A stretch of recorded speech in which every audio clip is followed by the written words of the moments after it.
हमारे साथ मौजूद हैं आंवला विधानसभा से समाजवादी पार्टी से ताल ठोक चुके डॉक्टर जिराज यादव जी। आइए जानेंगे किन मुद्दों के साथ वो यहाँ से चुनाव देखते हैं, क्या मुद्दे रहेंगे आंवला में। साथियों, पत्रकार साथियों, आपने पूछा है कि किन मुद्दों के साथ आप समाजवादी पार्टी से चुनाव लड़ेंगे। साथियों, सन 92 से मैं समाजवादी पार्टी में रहा हूँ, समाजवादी पार्टी का सिपाही हूँ। बड़ा श्रद्धा और भावना के साथ समाजवादी विचारधाराओं को समझ करके, समाजवादी विचारधाराओं को लेकर के हमने अपने क्षेत्र में सेवा की है। सन 94 से मैंने अलीगंज में अपना श्री सतगुरुदेव हॉस्पिटल खोला है और हॉस्पिटल के द्वारा भी गरीब मरीजों की मदद करना, किसी पे पैसा नहीं है इलाज करना। और पूरी आंवला विधानसभा के अंदर जब हमने 94 से हॉस्पिटल खोला, ठंड में कंबल वितरण से लेकर के और आवास से लेकर के 2005 में हमने अपने अलीगंज की शकीला बेगम को मकान दिया था हॉस्पिटल की तरफ से, क्योंकि शकीला बेगम बार बार मेरे पास आती थी। मैंने कहा प्रधान के पास जाओ। किसी भी साथी ने जब उनकी नहीं सुनी तो मैंने अपने हॉस्पिटल की तरफ से शकीला बेगम को, अलीगंज की हैं, उनके 5 बच्चे थे, विधवा महिला थी, मैंने उन्हें अपने हॉस्पिटल की तरफ से जब आवास बनवाना शुरू किया तो साथियों, उन गरीबों की दुआओं से और उसकी दुआ से 2006 में हम बिलाग मजगमा से प्रमुखी का चुनाव लड़े और शकीला बेगम की दुआ से हम 2006 में बिलाग मजगमा के बिलाग प्रमुख बने। बिलाग प्रमुख बनने के बाद जितना बिलाग प्रमुख की निधि में पैसा आता है हमने पूरे क्षेत्र में लगा करके विकास किया। खरंजों से, पुलियों से, जहाँ भी हो सका, तालाब पटवाने से लेकर के अधिक से अधिक हमारे ज़िले में 15 बिलाग प्रमुख हैं। हमने अपने 15 बिलाग प्रमुख के साथियों से, प्रमुखों के साथियों से सबसे अच्छा काम बिलाग मजगमा में किया। अधिकारी सब हमसे खुश रहते थे। उसके बाद 2015 तक हम जिला पंचायत का चुनाव लड़े वार्ड 39 से, और 2000 में जब हम ये चुनाव लड़े जिला पंचायत का 39 वार्ड से, हम उस वार्ड से जिला पंचायत का चुनाव लड़े जहां यादव मुस्लिम का वोट बहुत कम है। हमने कहा था सांसद जी से कि सांसद जी हमें उस वार्ड से लड़ाना जहां यादव वोटर कम हो, ताकि हमें ये पहचान हो सके कि वास्तव में हमने अस्पताल से जो सेवा दी है उसका हमें जनता क्या फल देती है, क्या परिणाम देती है। साथियों, मेरे व्यवहार से और मेरी सेवा से हम जब उस वार्ड में जिला पंचायत का चुनाव लड़े तो हमें लोधी समाज, मौर्य समाज, पंडित, गुप्ता, जो हमेशा दूसरी पार्टियों को लड़ाते हैं, जैसे जाटव समाज हैं, दूसरी पार्टी से ताल्लुक़ रखते हैं, लेकिन मेरे व्यवहार पे मैंने जब जिला पंचायत लड़ा तो मुझे सब जातियों ने इतना वोट किया कि मैं 4500 से जिला पंचायत का चुनाव जीता। अच्छा, क्या मानते हैं कि इस बार किसानों का मुद्दा कुछ काम आएगा? साथियों, हमारे देश में 70% लोग किसानी करते हैं। हमारा देश किसान प्रधान देश है और किसान साथी जो हैं उन सबकी मदद सबसे ज़्यादा समाजवादी पार्टी करती है। डीएपी से लेके यूरिया से लेकर के किसानों की लड़ाई हमेशा माननीय धरती पुत्र माननीय मुलायम सिंह यादव जी लड़ा करते थे। अब उनके बेटे उन्हीं के विचारों को लेकर के हमारे प्रदेश के युवाओं के हृदय सम्राट, विकास पुरुष माननीय अखिलेश भैया अपने पिता के विचारों को लेकर के पार्टी को आगे बढ़ाया है। और माननीय अखिलेश भैया ने तो इतना विकास किया है कि 100 नंबर से लेकर के हमारे भाजपा के साथी कहते हैं कि समाजवादी में गुंडई होती है, लेकिन साथियों, अगर गुंडई किसी ने ख़त्म करने का काम किया तो माननीय अखिलेश भैया ने किया, क्योंकि 100 नंबर 1 मिनट के अंदर कहीं भी कोई किसी लड़की को परेशान कर रहा है, किसी की चैन स्नैचिंग हो रही है, जब से ये 100 नंबर गाड़ियां जो माननीय अखिलेश भैया ने दी हैं तभी से ही ये गुंडई ख़त्म हुई है हमारे प्रदेश के अंदर। बीजेपी ये कहना चाहती है कि हम गुंडई ख़त्म करेंगे, लेकिन ये सारी देन माननीय अखिलेश भैया की है जो प्रदेश में गुंडई को रोक लगाई गई। और रहा किसानों का मुद्दा, किसान साथियों की नज़र है इस बार समाजवादी सरकार पर, क्योंकि प्रदेश के मुखिया हमारे माननीय योगी बाबा ने और हमारे देश के प्रधानमंत्री माननीय मोदी जी ने जो किसानों के साथ किया वो किसी से छुपा नहीं है। किसानों की कम से कम 700-800 किसान शहीद हुए अपनी लड़ाई लड़ते वक्त, अपना हक मांगते वक्त।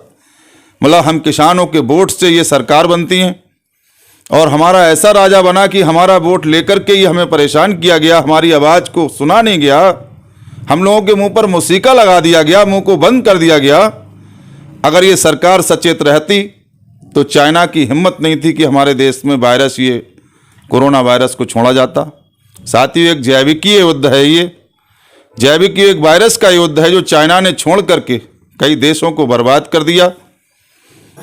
तो इसी चीज को लेकर के किसानों की आवाज बंद करने के लिए उस चीज का फायदा भारतीय जनता पार्टी के हमारे जो अच्छे अच्छे नेता हैं, हम बुराई नहीं करते हैं किसी की, क्योंकि पैसे से डॉक्टर हैं, हर पार्टी में आस्था रखते हुए, लेकिन सबसे ज़्यादा आस्था हमारी समाजवादी सरकार पे है। क्योंकि समाजवादी विचारधारा जो है, समाजवादी एक सैद्धांतिक पार्टी है, उसकी विचारधारा है कि हमारा गरीब की आंखों में आंसू ना आ पाए, गरीब साथियों की मदद करना।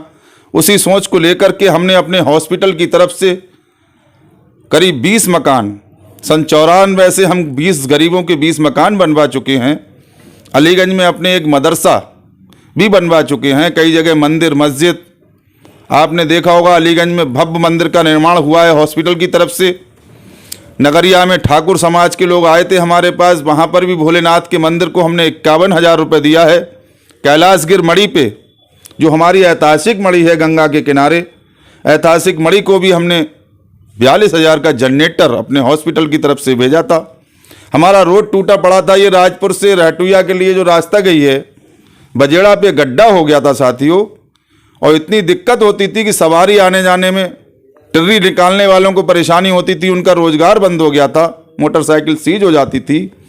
हम जब बजेड़ा में पहुँचे, वहाँ के साथियों ने समस्या बताई, हमने हॉस्पिटल की तरफ से 70-80 हज़ार रुपये लगा करके बजेड़ा का रोड सही कराया।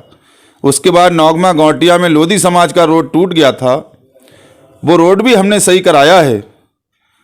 मनसापुर में रामचंद्र लोधी 30 साल की उम्र थी, बिजली के करंट लगने से उसकी मृत्यु हुई।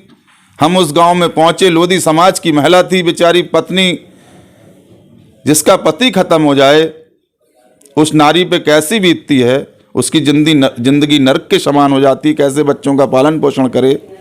हम वहाँ पहुँचे मनसापुर में, हमें देखा नहीं गया, बहुत विलाप कर रही थी, उसके माँ बाप भी रो रहे थे।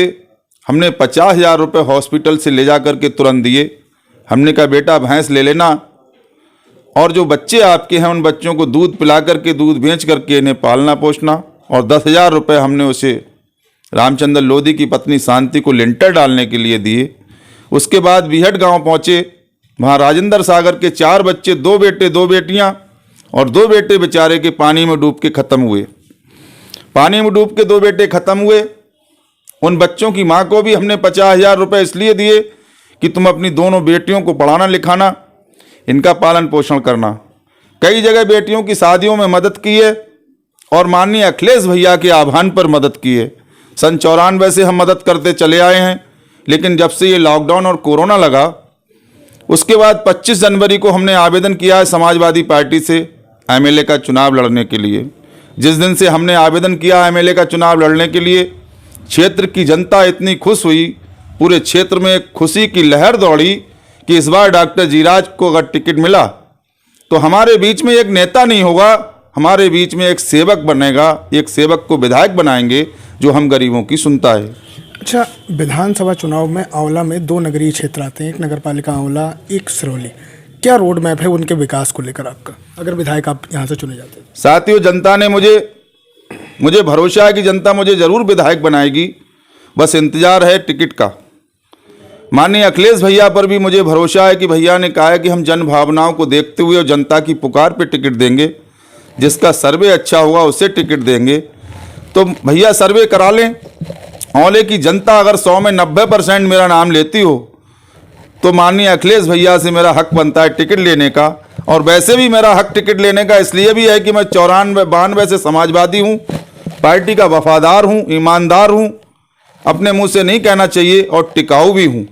माननीय अखिलेश भैया को, समाजवादी के नेताओं को बताना चाहूँगा, उस कैंडिडेट को कभी मैदान में ना लाएं जो लोग वोट बेच देते हैं।